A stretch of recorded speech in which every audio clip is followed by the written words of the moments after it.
هدف للحياة أو a purposeful life. صديق ليا كان في زيارة لكوريا في الثمانينات، وفي البرنامج كان بيزور مصنع هايونداي، وهو في المصنع استهواه موضوع غريب كده، انه لقى على السير بتاع التربيط بتاع العربيات لقى ولد صغير طفل عنده 10-12 سنة، فما كانش فاهم قوي طفل بيعمل ايه في مصنع السيارات. فالمهم راح قرب منه وسأله، قال له انت يعني بتعمل ايه في المصنع هنا؟ ايه شغلك وكده؟ فالولد رد عليه وقال له I am building Korea. أنا أبني كوريا. الرد كان صادم لصديقي زي ما هو كان صادم ليه. ولد عنده 12 سنة بيشتغل في الصيف في مصنع هايونداي وهدفه إنه يبني كوريا. تفتكروا الولد ده ممكن يكون بيروح مدرسته في الشتاء إزاي؟ إيه العقلية اللي بيذاكر بيها الدروس بتاعته؟ تفتكروا ممكن يكون بيقضي وقت فراغه ازاي؟ بيلعب رياضته ازاي؟ او بيلعب مع اصحابه ازاي اساسا؟ القصة دي مأثرة فيا جدا، وبفكر فيها انه ازاي الهدف الكبير بيلم وراه الناس كلها.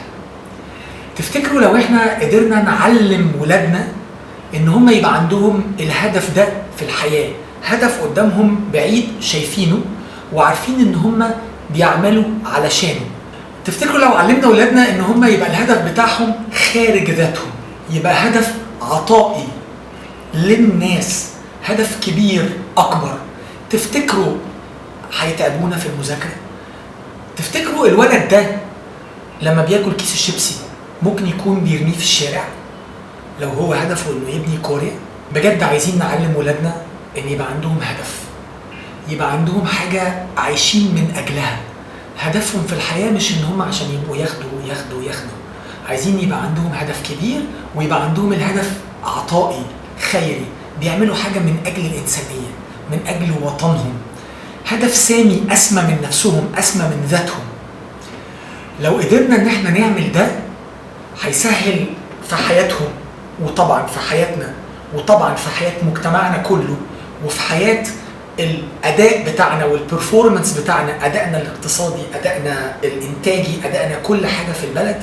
هيسهل حاجات كتيره جدا علينا، من اول ما الولد بتاعنا هيدخل في النظام التعليمي او البنت لغايه لما هيخلص. لما بيكون عندنا هدف سامي، هدف اكبر من ذاتنا، هدف كبير، اي صعوبات بنواجهها، اي اوبستكلز ممكن نكون بنواجهها من مشاكل او من اي حاجه، بتصغر جدا في عينينا، ما بيبقاش ليها حجم كبير، لان احنا مركزين على الهدف الاسمى، الابعد، الاكبر، فبتصغر في عينينا كل الحاجات دي، وخطواتنا بتكون على خطى ثابته، وبنقدر نوصل للي احنا عايزينه. لو علمنا اولادنا ان هم ترس في مكنه الهدف السامي الكبير، وان ترسك ده ترس مهم جدا، كيانك ده، ترسك ده مهم جدا للانتاج الاكبر، للهدف الاكبر بتاع المكنه الاكبر، احساس الانسان بذاته بيكبر جدا من عطائه في المنظومه. يا ريت نفكر ازاي ممكن نبني مستقبلنا، يا ريت نفكر ازاي نعيش افضل.